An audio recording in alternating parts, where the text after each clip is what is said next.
Hello students, welcome to Rainbow Study Lab. I hope you have gone through the previous video where I explained exactly the term polynomial.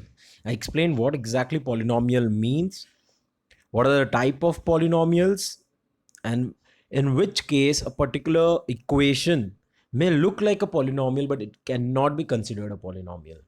In this part, I'll be discussing about graphical representation of polynomials. So we have already learned about linear polynomial, quadratic polynomial, then cubic, constant. So now we'll be understanding how they are represented on a graph.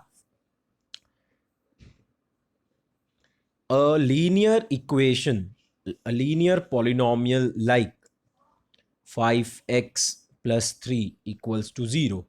As you've already seen in the previous video, this is a linear polynomial because your highest power of variable is 1. The highest power of the variable is 1. Therefore, it will be known as a linear polynomial. A linear polynomial will, when you plot this particular equation, how to plot this, आपने 9th standard में सीखा है plot कैसे करते हैं. मैं फिर भी आपको एक बार आइडिया दे देता हूँ. सपोज जैसे यहाँ पे आपके लाइन पे इक्वेशन दिया है y equal to 2x plus 3. तो ये आपका इक्वेशन है, ये आपका इक्वेशन है. हम क्या करेंगे, यहाँ पे एक बॉक्स बनाएंगे. आपको x की कोई भी वैल्यू सिलेक्ट करनी है एज पर योर विल. ठीक है, ये इस पर्टिकुलर चैप्टर में आपको ग्राफ प्लॉट नहीं करना है, जस्ट फॉर अंडरस्टैंडिंग मैं आपको समझा रहा हूँ. एक्स की वैल्यू जैसे ले ली मैंने 1, तो यहाँ पे 1 हो जाएगा एक्स की जगह. तो 2 इंटू 1 2 एंड 2 प्लस 3 5. फिर अगर आप इसकी जगह ले लो 2, तो 2 2 ज़ा 4, 2 2 ज़ा 2 यहाँ लिख दिया, एंड 2 2 ज़ा 4 plus 3 7. You can take one more value, जैसे मैंने ले लिया 0. अगर एक्स 0 है तो 2 इंटू 0 0 प्लस 3 3. ओके, सो ये इस तरह से हम पूरा प्लॉट करते हैं. इस तरह से हम पूरा आपका ग्राफ प्लॉट होता है. तो आप क्या करोगे, देखो यहाँ पे ये 0.1 और y में 5, तो 1 एंड 5, तो ये एक आपको पॉइंट मिलेगा ग्राफ के ऊपर. फिर 2 एंड 7, तो ये 2 एंड यहाँ से 7, तो इसको आप ड्रॉ करोगे, ये आपको एक और पॉइंट मिलेगा एंड उसमें से आप एक लाइन ड्रॉ कर दोगे. So this is how we plot, and that is not for our concern as of now, लेकिन वो आपको क्लियर होना चाहिए, इसलिए मैंने एक्सप्लेन किया. जो आपको यहाँ समझना है वो ये देखो कि एक लीनियर इक्वेशन एक्स एक्सिस को कितनी बार कट कर रहा है. एक लीनियर इक्वेशन एक्स एक्सिस को देखो एक ही बार इंटरसेक्ट करता है. एक स्ट्रेट लाइन है, वो एक ही बार उसको कट कर सकती है. ठीक है, ये जितनी बार कट करेगी, आपकी जो ग्राफ प्लॉट हो रही है उसमें एक्स एक्सिस जितनी बार कट होगी, that will give you number of zeros. जो आपने 9th स्टैंडर्ड में पढ़ा था, नंबर ऑफ जीरोज. ओके, जिसको हम रूट्स भी बोलते हैं या सॉल्यूशन भी बोलते हैं. if I have a equation, 5x minus 3 equals to 0. ठीक है, so what I will do is send your 3 on the right side and then 5 in division. so ये जो वैल्यू आ गई x equals to 3/5, ये represent करता है that अगर आपकी यहाँ पे x की वैल्यू 3/5 होगी तो इसका ओवरऑल आंसर 0 आएगा. ठीक है, तो जीरोज हम ऐसी वैल्यूज को बोलते हैं जिनको पुट करेंगे, जिनको अगर x की जगह उस वैल्यू को पुट करेंगे तो ओवरऑल आंसर 0 हो जाए. Okay, so here you can watch that ये जो लीनियर इक्वेशन है ये x एक्सिस को एक ही बार कट कर रहा है, मतलब इसका एक ही 0 हो सकता है. वाइल अगर हमारे पास क्वाड्रेटिक इक्वेशन है, क्वाड्रेटिक इक्वेशन में इस तरह का कुछ ग्राफ बनेगा, एक curvature. Here it can cut the x axis 2 times, मतलब क्वाड्रेटिक इक्वेशन के दो आंसर्स हो सकते हैं.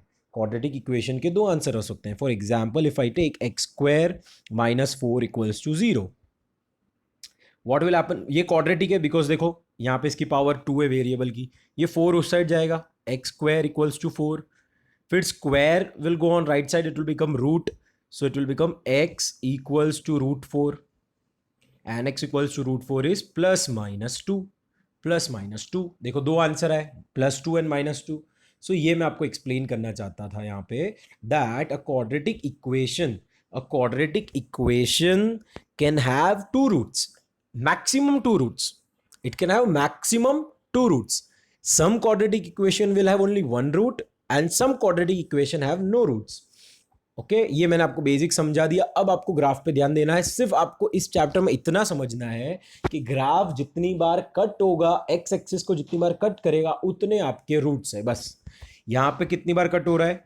2 टाइम्स. तो quadratic equation can have maximum 2 roots. यहां पे भी 2 टाइम्स. ये ग्राफ ऊपर जा रहा है, नीचे जा रहा है, that is not part of syllabus in this particular chapter और ईयर. ठीक है. सो डोंट वरी, आपको ये ड्रॉ भी नहीं करना है, प्लॉट भी नहीं करना है. आपको एग्जाम में खाली ऐसे क्वेश्चंस आएंगे. ये कट जो कर रहा है वो कट कितनी बार कर रहा है उससे आपको समझना होगा कि इसके कितने रूट्स हो सकते हैं, कितने जीरोस हो सकते हैं. क्वाड्रेटिक का मैंने एक और एग्जांपल दिया. यहाँ पे आप जो ग्राफ प्लॉट हो रहा है, ध्यान से देखो, ग्राफ प्लॉट हो रहा है वो एक्स एक्सिस को कितनी बार टच कर रहा है? Only 1 time. Only 1 time. So ये पर्टिकुलर केस में क्वाड्रेटिक इक्वेशन के कितने रूट्स होंगे? ओनली 1. ठीक है. क्वाड्रेटिक इक्वेशन के मैक्सिमम 2 रूट हो सकते हैं. ये कंपलसरी नहीं है हमेशा 2 रूट होंगे, बट मैक्सिमम 2 हो सकते हैं. उससे कम 1 भी हो सकता है, उससे कम 0 भी हो सकता है. मैंने आपको बताया, देखो इस तरह से ग्राफ में 2 रूट्स आ रहे हैं, इसमें एक ही रूट है. एंड अगर ग्राफ ऐसे प्लॉट होता है, there is no root. There is no root. So आपको सिर्फ इतना ध्यान रखना है, जितनी बार ग्राफ कट होगा उतने आपके रूट्स होंगे. That's all. Please don't get confuse, क्योंकि इसमें आपको ग्राफ बनाना नहीं है, प्लॉट करना ही नहीं है. इसलिए मैंने देखो नीचे जो कमेंट दिया है, आपकी टेक्स्ट बुक में कमेंट दिया हुआ है. ये ग्राफ आपको प्लॉट नहीं करने एग्जाम में. कुछ यहाँ पे एग्जाम्पल है. एग्जाम्पल नंबर 1 आप देख सकते हो. फर्स्ट क्वेश्चन में ये जो आपका ग्राफ, ये आपका जो पूरी लाइन प्लॉट हुई है, ग्राफ कर्व, वो एक्स एक्सिस को कितनी बार कट कर रहा है? एक बार. आपको क्या बताना है? Look at the graph below. In each graph where p of x is a polynomial, for each of the graph find the number of zeros. मैंने आपको क्या बोला? जितनी बार कट उतने number of zeros. Here you can say that एक ही zero होगा. यहाँ पे कितनी बार कट हो रहा है? 1 and 2, तो 2 बार 2 जीरो. यहाँ पे 1 2 and 3, 3 bar x axis cut हो रही है. यहाँ पे एंड वापस यहाँ पे कट हो रही है, तो 3 जीरोज होंगे इसके. यहाँ पे एक बार. आपको वाई एक्सिस नहीं देखना है. बहुत स्टूडेंट्स यहाँ कंफ्यूज हो जाते हैं. वाई एक्सिस को देखना ही नहीं, आपको एक्स एक्सिस को ही देखना है. तो यहाँ पे एक बार कट हो रहा है. यहाँ पे टच होना भी कट होना काउंट होगा. यहाँ पे एक बार टच हो रहा है. सो यहाँ पे 1 रूट, यहाँ पे भी 1 रूट. यहाँ पे ध्यान से देखो, 1 2 3 4 बार कट हो रहा है. That means it will be having 4 roots. It will be having 4 roots. I have few more questions. ये अच्छा केस है. फर्स्ट केस देखो, ये कट ही नहीं हो रहा है, ये एक्स एक्सिस को कट नहीं कर रहा है. ऐसे केस में आपको क्या बोलना होगा? 0 रूट्स. इसके एक भी रूट्स नहीं है. It is having no solution. It is a constant polynomial because it is having no solution. यहाँ पे आप देखो, एक बार कट हो रहा है, इसलिए 1 solution. 1 2 and 3 solutions. 1 and 2 solutions. 1 2 3 4 solutions. 1 2 and 3, so 3 solutions. I hope the concept is very very easy. Don't get confused with unnecessary topics. You have to be very clear that जितनी बार आपका graph cut होगा, that is your number of zeros. कोई भी अगर आपका जैसे quadratic equation है, quadratic means 2, power is 2, degree is 2, that means maximum 2 bar cut होगा, उससे कम हो सकता है.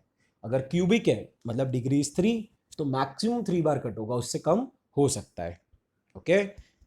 आई होप ये कंसेप्ट आपको क्लियर है. Okay. If you have any doubts, please let me know, and for the next part watch next video. Thank you.